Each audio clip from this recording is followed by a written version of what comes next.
ಕರ್ನಾಟಕ ವಿಧಾನ ಪರಿಷತ್ಗೆ ದಕ್ಷಿಣ ಕನ್ನಡ ಸ್ಥಳೀಯ ಸಂಸ್ಥೆಗಳ ಮತಕ್ಷೇತ್ರದ ಚುನಾವಣೆಗೆ ನಗರದ ಜಿಲ್ಲಾಧಿಕಾರಿಯವರ ಕಚೇರಿಯ ಸಭಾಂಗಣದಲ್ಲಿ ಇಂದು ಭಾರತೀಯ ಜನತಾ ಪಕ್ಷದ ಅಭ್ಯರ್ಥಿಯಾಗಿ ಕೋಟಾ ಶ್ರೀನಿವಾಸ ಪೂಜಾರಿ ಅವರು ಚುನಾವಣಾ ಅಧಿಕಾರಿಗಳು ಆಗಿರುವಂತಹ ಜಿಲ್ಲಾಧಿಕಾರಿ ಡಾಕ್ಟರ್ ರಾಜೇಂದ್ರ ಕೆವಿ ಅವರಿಗೆ ನಾಮಪತ್ರವನ್ನು ಸಲ್ಲಿಸಿದರು।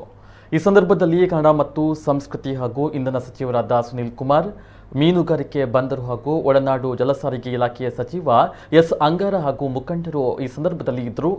ಪಾರ್ಟಿ ಪರವಾಗಿ ನಾನು ನಾಮಪತ್ರವನ್ನು ಸಲ್ಲಿಸಿದ್ದೇನೆ, ಅತ್ಯಂತ ಹೆಚ್ಚು ಮತಗಳ ಅಂತರದಲ್ಲಿ ನಾನು ಗೆದ್ದು ಬರುವಂತಹ ವಿಶ್ವಾಸವಿದೆ ಎಂದು ಕೋಟಾ ಶ್ರೀನಿವಾಸ ಪೂಜಾರಿ ಮಾಧ್ಯಮಗಳಿಗೆ ಪ್ರತಿಕ್ರಿಯೆ ನೀಡಿದರು।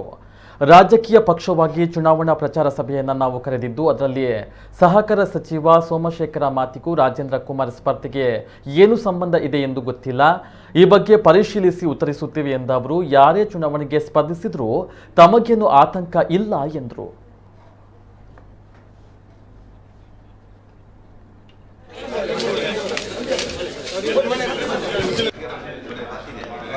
ಅಧಿಕೃತವಾಗಿ ಅಭ್ಯರ್ಥಿ ಘೋಷಣೆ ಮಾಡಿದ ಹಿನ್ನೆಲೆಯಲ್ಲಿ ಇವತ್ತು ದಕ್ಷಿಣ ಕನ್ನಡ ಸ್ಥಳೀಯಾಡಳಿತ ಸಂಸ್ಥೆಯ ಚುನಾವಣೆಗೆ ಪಾರ್ಟಿಯ ಪರವಾಗಿ ನಾನು ನಾಮಪತ್ರವನ್ನು ಸಲ್ಲಿಸಿದ್ದೇನೆ।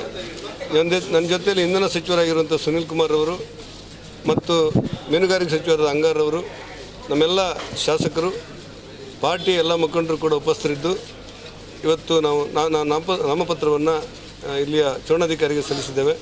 ನಮಗೆ ವಿಶ್ವಾಸ ಇದೆ, ಅತ್ಯಂತ ಹೆಚ್ಚು ಮತಗಳ ಅಂತರದಲ್ಲಿ ಭಾರತೀಯ ಜನತಾ ಪಕ್ಷದ ಮೂಲಕ ನಾನು ಗೆದ್ದು ಬರ್ತೇನೆ ಅನ್ನುವಂಥ ವಿಶ್ವಾಸ ಇದೆ। ಇಡೀ ತಂಡ ಒಟ್ಟಾಗಿ ಒಂದಾಗಿ ಎರಡೂ ಜಿಲ್ಲೆಯ ಪಾರ್ಟಿಯ ಎಲ್ಲ ಕಾರ್ಯಕರ್ತರು, ನಮ್ಮೆಲ್ಲ ಶಾಸಕರು, ಸಚಿವರು, ನಮ್ಮ ಎಲ್ಲ ಪಾರ್ಟಿಯ ಪ್ರಮುಖರು ಒಟ್ಟಾಗಿ ಒಂದಾಗಿ ದುಡಿದು ಅತ್ಯಂತ ಗರಿಷ್ಠ ಪ್ರಮಾಣದಲ್ಲಿ ಈ ಚುನಾವಣೆಯಲ್ಲಿ ನಾವು ಗೆಲ್ತೇವೆ ಅನ್ನುವಂಥ ವಿಶ್ವಾಸವನ್ನು ನಾನು ಹೊಂದಿದ್ದೇನೆ।